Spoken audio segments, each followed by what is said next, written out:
Assalamualaikum warahmatullahi wabarakatuh.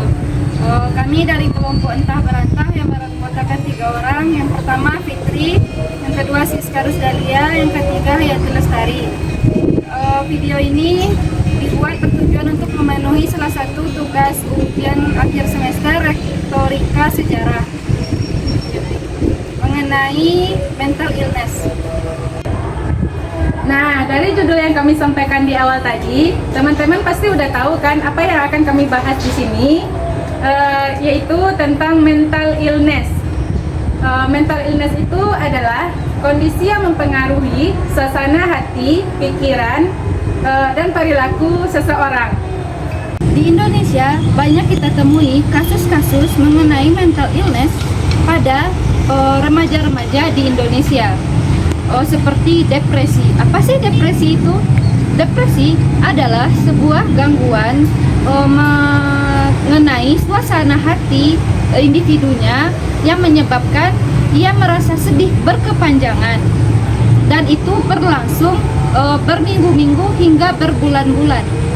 Depresi adalah suatu gangguan jika dibiarkan berlarut-larut akan memiliki dampak yang fatal. Namun jika depresi itu masih awal, maka masih bisa ditangani. Nah, yang paling berdampak bagi pelaku depresi adalah seperti self-harm. Apa sih self-harm itu? Self-harm adalah suatu tindakan mentransfer sakit yang ada di psikisnya melalui fisiknya, seperti menjatuhkan kepalanya ke dinding, menyayat-nyayat tangannya, hingga yang paling fatal adalah bisa bunuh diri. Depresi jika dibiarkan akan berdampak buruk bagi pelaku depresi itu sendiri. Nah, makanya ada beberapa hal yang dapat dilakukan untuk mengantisipasi terjadinya depresi, yaitu lebih mendekatkan diri kepada keluarga, dan orang sekitar juga sangat berpengaruh pada pelaku depresi. Yang kedua yaitu melakukan hal-hal yang disukai, yang disenangi, agar depresi itu sendiri dapat berkurang. Contohnya seperti menonton film. Ada banyak film yang dapat memperbaiki mood atau memperbaiki perasaan itu sendiri. Yang kedua yaitu membaca buku. Ada banyak buku mengenai tentang health atau tentang kesehatan mental, dan itu juga memiliki pengaruh yang baik untuk mental itu sendiri. Yang ketiga itu ya ada jalan-jalan atau traveling untuk meredakan depresi itu sendiri. Gangguan bipolar adalah perubahan suasana hati dari bahagia hingga tiba-tiba menjadi sedih dalam jangka kurun waktu beberapa jam, hari, bahkan bulan. Ada 2 dampak yang akan diidap oleh pelaku gangguan bipolar. 1. Gangguan bipolar ringan seperti sulit tidur, sedih yang berlebihan,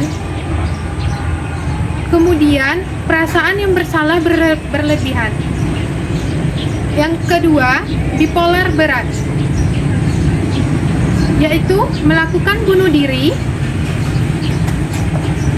kemudian kurangnya minat dalam melakukan suatu pekerjaan atau aktivitas. Karena gangguan bipolar itu tidak dapat disembuhkan, namun ada beberapa tips untuk mengatasi gangguan bipolar. 1. Rutin berolahraga. 2. Menjalin hubungan baik dengan keluarga dan teman. Ketiga, beristirahat dengan cukup. Namun, jika gangguan bipolar sudah berat, maka Anda harus ke dokter dan minum obat sesuai dengan resep, kemudian melakukan psikoterapi. Jadi, jikalau teman-teman merasakan hal yang sama seperti yang kami jelaskan di atas tadi, segeralah teman-teman untuk mencari solusinya. Seperti teman-teman berkumpullah dengan keluarga, berbincang-bincang. Jikalau teman-teman tidak bisa menceritakan hal yang teman-teman rasakan kepada keluarga, silahkan teman-teman cari sahabat terdekat atau teman terdekat teman-teman yang bisa dipercayai untuk teman ceritakan apa yang teman-teman rasakan. Mungkin tidak semuanya diceritakan, tapi bisalah menghilangkan sedikit beban yang ada di pikiran teman-teman. Jikalau tidak bisa, pergilah teman-teman untuk healing biar pikiran teman-teman sedikit terbuka. Jikalau tidak bisa healing, tetaplah teman-teman berada di rumah, mungkin bisalah melakukan hal yang bermanfaat seperti teman-teman membuat sebuah kerajinan, terus bisa juga teman-teman jual. Kan bisa itu menghasilkan sebuah uang gitu kan, untuk membeli sebuah kebutuhan teman-teman gitu kan. Mungkin sekian. Assalamualaikum warahmatullahi wabarakatuh.